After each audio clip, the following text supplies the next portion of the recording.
na maminaw sa Radyo Bumbo. So pagkagabi ang mga alas 11 sa gabi atong June 14, 2026 na nanawag sa amo adiri na-receive sa ako ang Tactical Operations Center nga hotline nga naitabo allegedly nga shooting incident. Pagkakuha na to, gi-alerto dahil nga mo ang mga beat patroller o mobile patrolling nga nasa field, which is na may duol dito na itong beat patroller naka-respondi dayon kauban po nila ang BCMFC. So nagitay nakuha nga duha man na atong kuan shooter, nakuha na to ang isa. Mao na ang isa ka suspect nato nga nadakpan nato, mao na si Pietro Abion Tagulog, 42 anyos, taga si Jason Teodoro Morales nga taga Purok 5 Barangay Bangkasi. Mao na atong isa ka suspect. Ang isa ka suspect at large pa. So di pa nato ikuan kay ongoing pa man natong investigation nato saya kay nagkanda ko man tag hot pursuit atong ikaduha nga suspect. So ang biktima nato mao ni si Jethro Abion Tagulog, 42 anyos, minyo og taga Purok Sari-Sari, Barangay Golden Ribbon, Butuan City. So nahitabo gid ang kuan pagpamusil mga alas 10:45 sa gabi diha atbang sa SM. Kay ang kaning si Jethro Abion, nagsundo ni siya yung asawa, nagtatrabaho sa Tuna Republic. So pagkasundo niya sa yung asawa, napo na itong kaning mga suspitsado nga gahulat dito. Gihulat ra nga maggawa sila uban yung asawa pagsundo, gipara sila diha mismo gawa sa exit kuan sa may Tuna Republic o diha na siya di kuan pabutan, pusil, mga kaunom, pabisis ang nadungog nga buto. As ang igo, sir, sa... Purely sa lawas ang tanan igo sa biktima.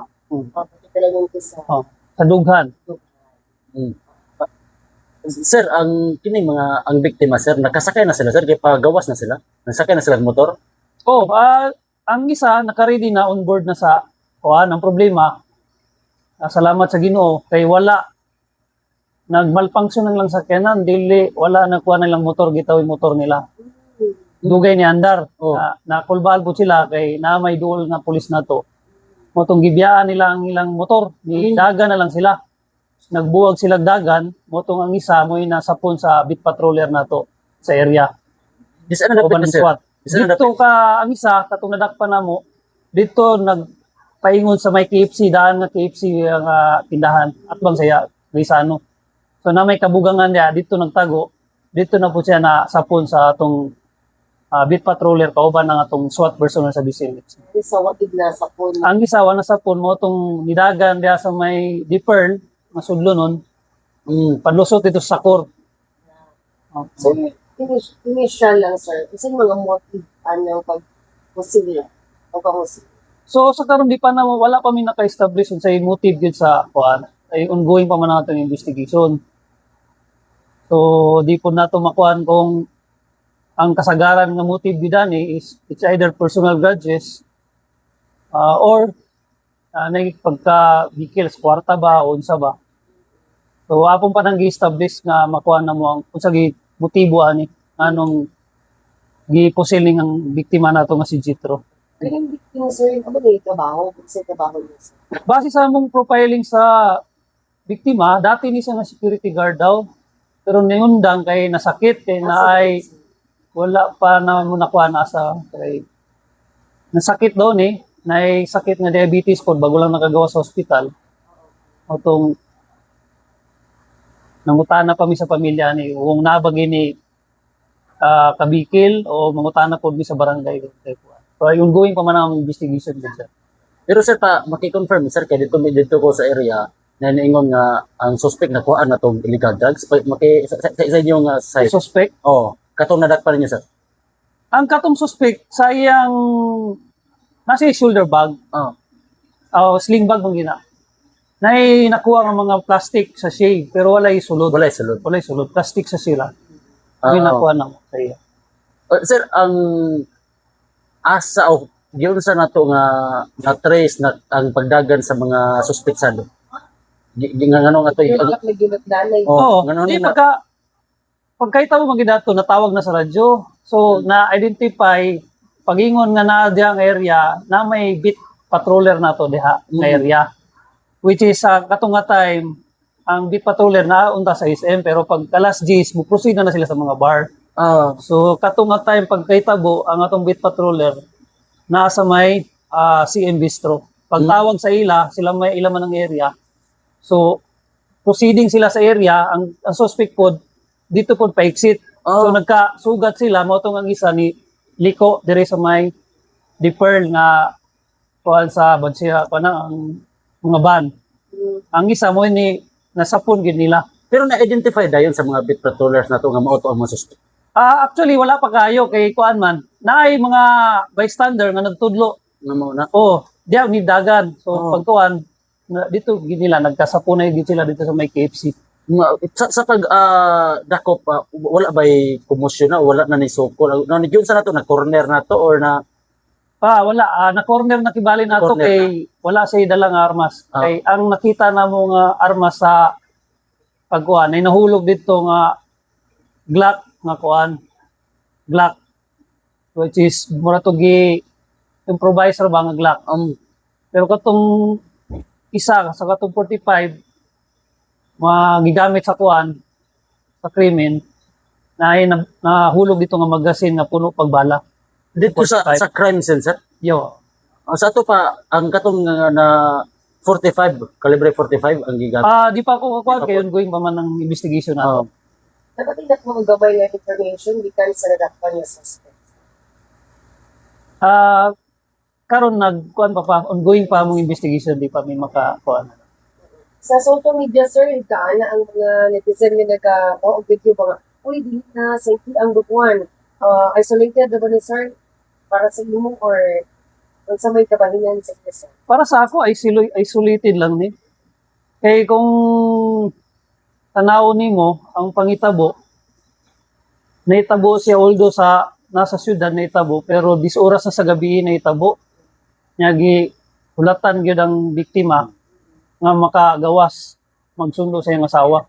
Yun na, dayon ang mga Niya naman ng pulis nato.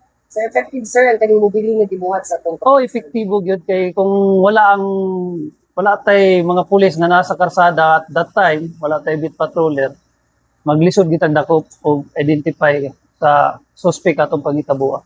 Yes, sir. Parting statement, sir, sa ato ang mga kaigsuunan diri sa Butuan, sir, sa may mensahe pa imong So ang ako lang pay magno sa katawhan sa Butuan labi na sa area sa Station 1 nga magbinantayon ta sa atong palibot kung natay makita mga suspetsado kadudahan ng ilang mga lihok naman tay hotline sa Police Station 1 or sa BCP headquarters pwede nato na itawag para maaksyonan dayon nato labi na ng mga suspected person nga pwede nga magdala og mga nagiban or pusil para di wala pa nahitabo ang krimen ma-preempt na nato daan kay na nagpakabana ang katalingban sa Butuan City kung mo na gihangyo na mo sa tanang lumulupyo diri sa Butuan City.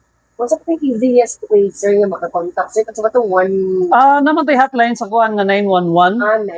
911. Dinapod sa ato ang regional office sa Caraga kanang agap app nga i-install na to sa kuan nga pag ikuan na to asa dapit nga station makita dito automatic nya pwede po nato to gamiton.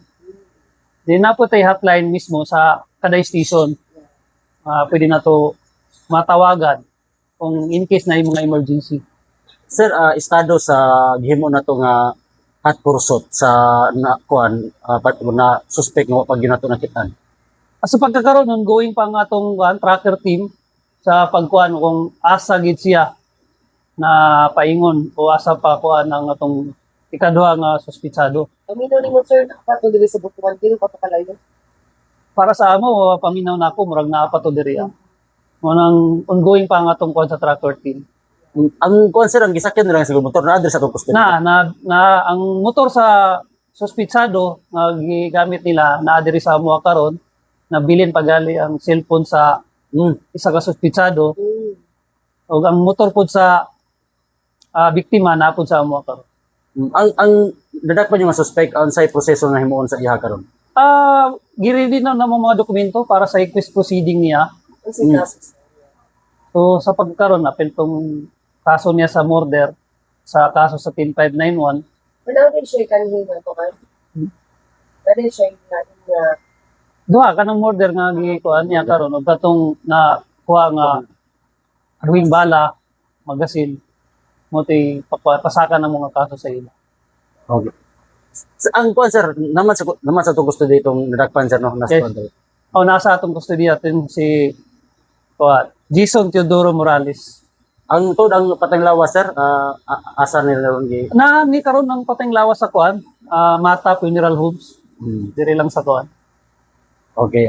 Salamat sir. Salamat. Full name mo sir, full name. Ako din si Police Captain Namra Rimo Jr. Acting Station Commander sa Butuan City Police Station. Okay. Thank you sir. Salamat, sir.